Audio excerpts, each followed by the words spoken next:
Selamat malam Ibu Dik-Dik. Bagaimana kabarnya hari ini? Waalaikumsalam Bu Yuli. Alhamdulillah kabar saya baik. Alhamdulillah kalau baik Bu. Iya Bu Yuli, aduh punten ya, saya perhatikan beberapa hari ini Bu Yuli itu kelihatan tidak bersemangat dan ceria gitu. Biasanya kan, kalau lihat Bu Yuli itu, wah semangatnya luar biasa. Nah mungkin Bu Yuli lagi ada masalah, mungkin nanti saya bisa bantu. Betul sekali Bu. Jadi memang beberapa hari ini saya itu agak kurang bersemangat gitu Bu. Mhm. Sebenarnya ada yang mengganggu pikiran saya Bu. Kalau misal tidak mengganggu waktu Ibu, boleh saya bercerita? Ih, boleh sekali. Kalau misalnya emang Bu Yuli ingin bercerita dengan senang hati, saya akan dengarkan. Terima kasih banyak kalau begitu Bu. Jadi gini Bu, eh, Ya, saya itu sebenarnya ingin bercerita tentang masalah yang mengganggu pikiran saya beberapa hari ini. Jadi, apakah mungkin Ibu bisa membantu? insya Allah kalau misalnya saya bisa bantu, pasti saya bantu. Kira-kira apa yang bisa saya bantu pada Bu Yuli? Sebenarnya saya itu ingin mendapatkan solusi dari masalah yang sedang saya hadapi saat ini. Oh, begitu ya. Kalau misalnya boleh saya tahu sebenarnya masalahnya apa sih Bu Yuli? Nah, mungkin Bu Yuli bisa menceritakan yang saat ini sedang Bu Yuli rasakan itu seperti apa? Begini Bu, saya kan punya salah seorang murid laki-laki ya, yang sering sekali dia itu bolos sekolah. Ketika Mhm. ditanya, dia itu jawabnya Oke. macam-macam alasannya itu. Kadang Hmm, sakit, kadang katanya membantu orang tua. Nah, terutama kalau misalkan saya berikan PR atau tugas, dia itu pasti selalu tidak masuk sekolah gitu, Bu, dengan berbagai alasan. yo begitu ya. Kira-kira menurut Bu Yuli apa sih yang membuat anak tersebut itu sering membolos sekolah? Kemarin kan saya sudah mencoba memanggil anak tersebut ya, Bu, dengan Mhm. Ya. saya dengan menerapkan segitiga restitusi. Nah, saya kemarin mencoba mengajak dia untuk berbicara empat mata, mencari tahu faktor penyebab kenapa dia bisa sering bolos sekolah. Itu udah menurut saya ya langkah yang Bu Yuli ambil itu dengan menerapkan segitiga restitusi itu sudah tepat. Nah, dari hal tersebut, apakah Bu Yuli sudah mendapatkan apa yang Bu Yuli inginkan, kemudian sudah tahu apa yang menjadi alasan dari anak tersebut sering membolos sekolah? Nah, jadi setelah saya melakukan praktek segitiga restitusi tersebut, nah Mhm. akhirnya kan si anak tersebut akhirnya menyadari kesalahannya. Lalu Iya. dia juga menceritakan kepada saya terkait alasan dia kenapa sering bolos sekolah. Oke, lalu apakah sudah sampai tahu Bu Yuli itu faktor utama dari anak tersebut membolos sekolah? Kalau dari cerita anak tersebut ya Bu, ternyata dia itu kurang mendapat perhatian gitu Bu dari orang tuanya. Dia kan setelah saya gali-gali lagi, saya Mhm. tanya-tanya, ternyata dia itu anak broken home Bu. Dia tinggal Oh gitu ya. bersama ayah dan neneknya. Nah, sementara si ayahnya itu kerja sebagai buruh Bu. Nah, pulang Hmm, juga dia itu seminggu sekali gitu. Jadi tiap hari itu tidak ada di rumah. Nah, sedangkan yang sehari-hari mengurus anak tersebut adalah neneknya. Nah, neneknya juga kan sudah tua ya, Bu, dan kurang bisa mhm. membimbing dan mendidiknya. Nah, sehingga si anak tersebut merasa tidak diperhatikan gitu dan berlaku seenaknya karena kan mungkin tidak ada yang membimbingnya, tidak ada yang mengontrolnya. Jadi dia itu berperilaku seenak dia gitu, Bu. Oh begitu ya, pantesan atuh ya, Iya, anak Bu. tersebut sering membolos sekolah. Ya memang, dari latar belakang anak tersebut, anak yang kurang kasih sayang ya, bimbingan, apalagi tadi tinggal dengan neneknya, ayahnya yang jarang pulang ya, maka si anak tersebut pasti cenderung akan berperilaku yang kurang baik. Mungkin dia hanya melakukan apa yang dia kendaki dan dia tidak tahu apakah itu benar atau salah ya. Betul, Bu. Jadi dia itu tidak ada yang mengarahkan gitu dan tidak ada yang membimbingnya selama di rumah. Nah, sehingga sekolahnya pun ya gitu, jadi terbengkalai. Kadang sekolah hari ini, nah besoknya bolos gitu, seterusnya teh. Iya, berarti itu alasannya yang tadi ya, latar belakang dari keluarganya.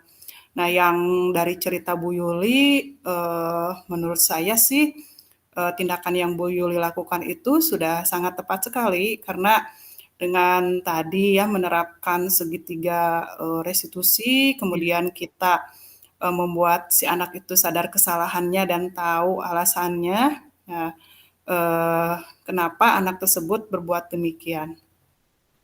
Iya Bu, alhamdulillah. Jadi setelah saya melakukan itu, akhirnya saya tahu Mhm. juga alasan kenapa dia berbuat demikian. Ya, banyak sekali ya sebenarnya, di sekolah kita itu terjadi hal yang seperti itu ya, apalagi sekarang kemarin ketika sesudah pandemi itu banyak terjadi yang orang tua yang, apa namanya, cerai ya. Nah itu anak yang Iya, menjadi betul korban sekali. seperti Mm-mm. seperti masalah yang Bu Yuli hadapi gitu ya. Jadi kita sebagai guru kadang suka gimana gitu ya. Nah, Iya, kalau betul begitu Bu. dari yang tadi Bu Yuli sampaikan, apa rencana Bu Yuli ke depannya? Jadi, saya berniat akan mencoba berkomunikasi langsung dengan si ayah anak tersebut. Nah, saya rencananya akan memanggil ayahnya ke sekolah serta memberi konfirmasi gitu Bu terkait perilaku anaknya yang sering bolos. Supaya si orang tuanya itu jadi tahu dan ada perhatian pada anak tersebut supaya ya sedikit-sedikit bisalah anak tersebut tidak merasa diabaikan gitu sama orang tuanya. Ya, sudah rencana yang sangat bagus Bu Yuli. Itu adalah hal yang memang, sebagai guru kita harus lakukan ya, berkomunikasi dengan orang tua, karena tidak bisa, kita itu berjalan sendiri, harus ada terjalin kerjasama komunikasi dengan orang tua. Nah, lalu kira-kira apakah ada hal lain yang akan dilakukan Bu Yuli?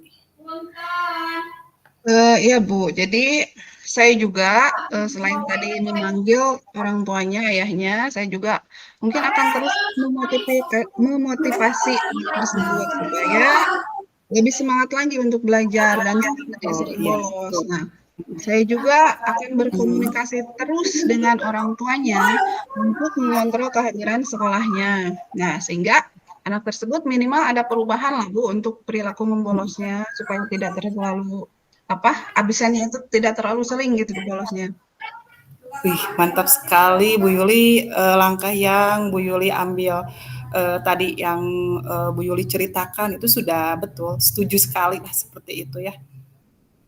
Iya, alhamdulillah Bu. Jadi alhamdulillah juga perasaan saya sekarang jadi lebih lega Bu setelah saya bercerita kepada Ibu tentang permasalahan saya. Ya, alhamdulillah kalau misalnya, Bu Yuli sudah merasa lega ya, saya juga, senang dan bersyukur, akhirnya perasaan Bu Yuli sekarang sudah tidak ini lagi gitu ya, banyak memikirkan dari anak yang tadi akhirnya, semangat dan keceriaan Bu Yuli jadi agak berkurang gitu ya.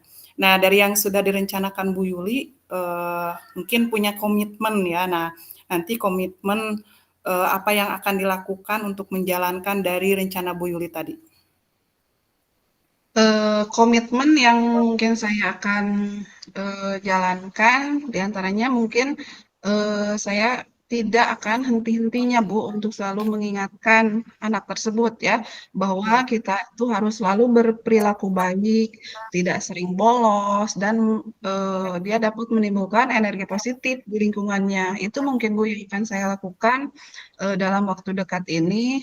Ya, intinya saya tidak bosan-bosan lah Bu untuk selalu mengingatkan dia supaya iya betul. dia selalu berperilaku baik, ia tidak sering Iya, bolos ya. Ya, mhm. seperti itu mungkin Bu. Setuju sekali ya apa yang dilakukan Bu Yuli. Nah, ketika, menerapkan rencana tersebut, tentu Bu Yuli tidak bisa bergerak sendiri ya, tidak Bu Yuli saja, mungkin membutuhkan dukungan. Nah, dukungan seperti apa sih yang Bu Yuli butuhkan dalam mewujudkan komitmen tersebut? Untuk dukungan, saya mungkin akan berkomunikasi dan berkolaborasi dengan rekan guru yang lain ya, Bu, dan Iya, juga, termasuk guru BP terhadap permasalahan anak tersebut. Jadi, sehingga kita bisa sama-sama saling mengingatkan, saling, memberi masukan, dan memberi perhatian terhadap permasalahan anak tersebut ya, supaya, bisa membantu ya. Supaya terjadi perubahan perilaku gitulah Bu, sama anak tersebut supaya dia, bisa mengurangi, bolosnya gitu Bu, bisa sedikit mengurangi, perlakuan yang negatif menjadi iya. berubah menjadi perlakuan yang lebih positif gitu Bu. Iya, intinya ada kolaborasi ya dengan berbagai pihak gitu untuk tadi Iya Bu, menjalankan komitmennya. mhm. Ide yang bagus sekali Bu Yuli. Nah, kapan itu rencana tersebut bisa dijalankan ya? Tadi kolaborasi dengan rekan-rekan dan guru BP bisa apa dijalankan. Insya Allah secepatnya ya Bu, karena, ini kan tidak bisa dinanti-nanti ya, karena anak tersebut kan harus segera ditangani ya, supaya karakternya sedikit-sedikit bisa dirubah. Ya walaupun mungkin tidak bisa dalam waktu yang singkat, tetapi insya Allah lah Bu, secara perlahan dengan kita sebagai guru tidak bosan-bosan ya, eee perlahan bisa dirubah lah, menjadi karakter anak tersebut menjadi lebih baik gitu Bu, asalkan kita, eee tidak henti-hentinya. Walaupun susah, mungkin asalkan kita jangan bosan-bosan untuk selalu memupuk, karakter anak supaya bisa lebih baik gitu, Bu. Wah, mantap Bu Yuli ya, sabar mungkin ya. Kalau seorang guru Iya, itu harus punya kesabaran yang luar biasa menghadapi murid-muridnya. Tapi wah, Bu Yuli udah semangat sekali gitu ya. Semoga semuanya itu dapat teratasi. Kemudian Bu Yuli bisa semangat dan ceria lagi bekerjanya dan apa yang menjadi harapan kepada anak yang sering membolos tersebut ada perubahan ya dari perilakunya itu sesuai yang diharapkan Bu Yuli. amin ya rabbal alamin.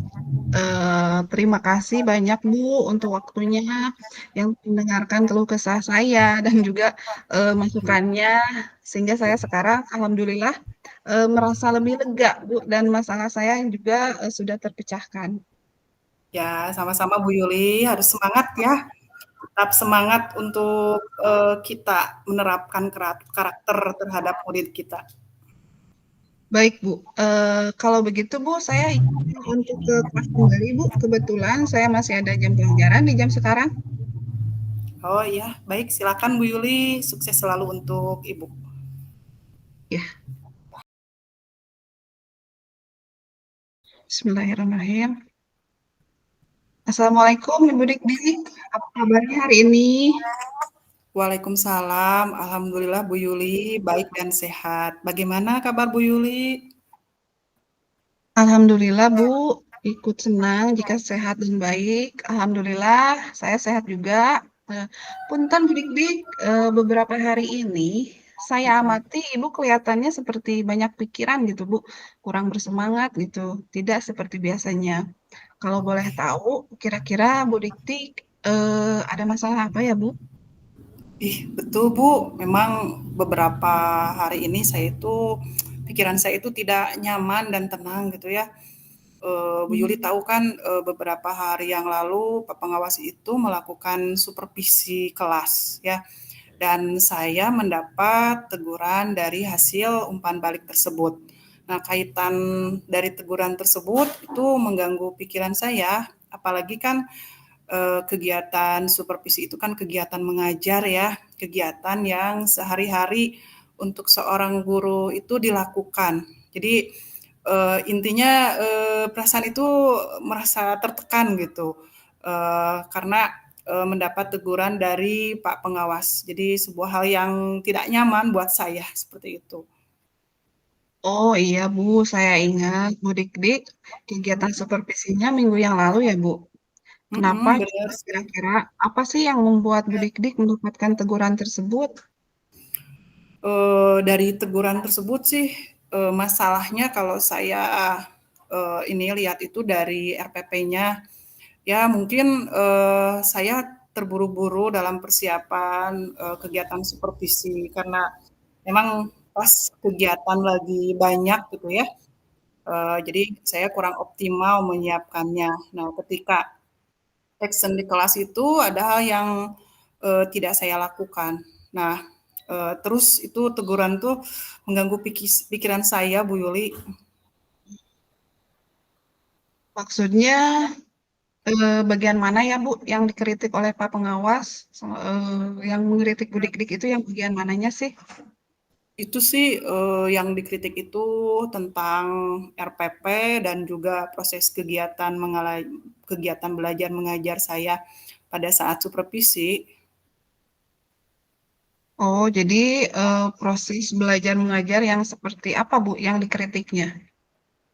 Kemarin itu kata pengawas katanya, RPP yang saya buat, kemudian proses pembelajaran yang saya lakukan itu belum berdiferensiasi, padahal kan, kelas yang saya ajar itu sudah, implementasi kurikulum merdeka gitu katanya. Jadi, saya harus membuat, RPP dan penerapannya juga, berdiferensiasi. Saya sudah berusaha ya waktu itu teh, apa namanya, mencari referensi di internet tentang RPP berdiferensiasi, juga penerapannya seperti apa. Tapi, karena masih baru ya, baru sekarang diimplementasikannya, jadi saya belum paham betul mengenai RPP diferensiasi dan penerapannya di kelas. Nah, yang saya takutkan itu Bu Yuli, nanti, dari teguran Pak Pengawas itu bisa, apa namanya, sampai ya ke kepala sekolah, saya akan dipanggil dan itu mungkin, membuat, hal yang tidak baik gitu buat saya. Oh, jadi seperti itu ya Bu. Menurut Mhm, saya untuk masalah Bodikdik itu bisa merefleksi dari persiapan atau mungkin perencanaan kegiatan belajar mengajar secara matang. Jikapun nanti dipanggil oleh kepala sekolah, nah Bodikdik kan jadi sudah siap untuk menjelaskan yang sebenarnya terjadi dari tadi persiapan Bodikdik dan pemahaman Bodikdik mengenai RPP dan penerapan pembelajaran berdiferensiasi yang masih belum dipahami oleh Bodikdik. Nah, mhm. saya yakin Bapak KS pun tidak akan langsung menyalahkan Ibu, tetapi mungkin akan menyampaikan hal-hal positif yang dapat menambah semangat dalam proses kegiatan belajar mengajar. Iya Bu Yuli ya, mudah-mudahan, hal seperti itu sesuai yang diharapkan dan saya harap, nanti, Bapak kepala sekolah jika mendapat, apa namanya, teguran dari, Bapak pengawas, itu, kepada saya itu dapat memberikan masukan yang positif dan memotivasi saya untuk terus belajar dalam pemahaman saya tentang RPP berdiferensiasi dan penerapannya dalam pembelajaran di kelas. Amin, ya rabbal alamin. Saya yakin, Bu, Bapak Kepala Sekolah bukan orang yang seperti itu. Beliau orang yang baik dan bijak dalam mengambil keputusan. Bu Dik-Dik jangan takut untuk membicarakannya dengan Bapak Kepala Sekolah dari apa yang sudah disampaikan. Dari apa yang sudah disampaikan, bagaimana sih Bu rencana selanjutnya Bu Dik-Dik untuk ke depannya gitu bagaimana? Insya Allah sih saya berniat akan menemui Bapak Kepala Sekolah, kemudian membicarakan hal tersebut dan menjelaskan apa yang terjadi dari kegiatan supervisi kemarin dan mungkin nanti beliau akan memberikan masukan seperti tadi yang diutarakan Bu Yuli ya. Tapi perasaan saya takut itu selalu ada sih Bu Yuli ya. Baik Bu, rencana yang sangat bagus untuk Ibu. Tadi rencananya akan apa? Menemui Bapak Kepala Sekolah ya. Menurut saya itu sangat tepat Bu. Jadi jangan takut untuk membicarakan hal yang akan membawa perubahan pada diri Ibu selama hal tersebut bersifat positif. Nah, eh, dari rencana yang Ibu katakan tadi, kira-kira ada hal lain tidak Bu yang akan Bu Dik lakukan? Ada, mungkin Saya juga akan menemui Pak Pengawas dan kepada beliau saya akan memberikan penjelasan atas kekurangan saya pada proses pembelajaran kemarin ya pada saat disupervisi dan saya berjanji kepada Pak Pengawas untuk kedepannya itu lebih mempersiapkan RPP yang berdiferensiasi dan menerapkannya dalam proses pembelajaran di kelas. Dan juga saya juga akan meminta saran dan masukan kepada Pak Pengawas bagaimana proses pembelajaran mengajar yang menerapkan pembelajaran berdiferensiasi yang bagus itu seperti apa gitu. Nah mungkin saya bisa apa namanya bisa mencontoh gitu ya, bisa mempraktekkan seperti yang apa yang masukan dari Pak Pengawas. Dik-dik rencananya tadi kan kata Bu Dik-dik akan menemui Pak Pengawas, lalu apa Ya. mempersiapkan RPP yang berdiferensiasi juga dan menerapkan dalam proses pembelajaran di kelas. Nah, bagaimana sih Bu untuk proses pembelajaran Ibu selanjutnya? Untuk proses pembelajaran selanjutnya, tadi saya akan mempersiapkan untuk pembelajaran berdiferensiasi itu dengan persiapan yang matang ya. Kemudian menerapkannya supaya apa yang menjadi kebutuhan belajar murid itu bisa terpenuhi. Wah, luar biasa sekali Bu rencananya. Saya juga sangat setuju sekali dengan Ibu. Nah, setelah kita berbincang-bincang, bagaimana sekarang perasaan Ibu? Alhamdulillah Bu Yuli, sekarang tuh saya udah merasa sedikit lega ya, sudah mencurahkan gitu keluh kesah apa yang menjadi beban di pikiran saya kepada Bu Yuli. Jadi saya ada rekan sharing gitu, ada rekan yang apa memberikan masukan, kemudian memotivasi saya. Jadi biasanya ada takut takut gitu. Nah ketika saya berbagi cerita dengan Bu Yuli ini, saya sudah merasa lega gitu. Alhamdulillah juga ya Bu, kalau Ibu sudah merasa lega, saya turut senang dan sangat bersyukur pada akhirnya Bu Dik-Dik merasa lega. Nah, eh, kalau menurut saya sih jauhkan lebih pikiran Ibu dari rasa takut ya Iya, dan iya, negatif, tapi munculkan pikiran positif dari hal kesalahan yang kita lakukan. Nah, dari iya. yang sudah direncanakan Bu Dik-Dik, komitmen apa sih Bu yang akan dilakukan untuk menjalankan rencana tersebut? Secepatnya saya akan mengerjakan apa yang sudah tadi saya rencanakan ya, pertemuan-pertemuan pembelajaran ke depannya saya akan mencoba menerapkan RPP berdiferensiasi tentunya dengan, persiapan yang matang gitu, persiapan yang terencana tanpa, persiapan, mungkin seperti kejadian kemarin saya, action di kelas itu jadi tidak maksimal, seperti itu mungkin. Sudah bagus tuh Bu rencananya. Jadi Ibu akan Ya. menerapkan RPP berdiferensiasi ya Bu untuk pengimplementasian di kelas. Nah, lalu dukungan apa Bu yang Ibu butuhkan untuk melakukan komitmen tersebut? Mungkin saya akan berkolaborasi dengan rekan guru lain dalam komunitas belajar. Kita akan berbagi praktik baik sehingga bisa saling memberi masukan, kemudian merefleksi proses pembelajaran berdiferensiasi tersebut. Nah, saya nanti bisa belajar dari rekan-rekan yang lain tentang pembelajaran berdiferensiasi yang bisa melayani kebutuhan belajar murid. Wah, ide yang bagus itu Bu.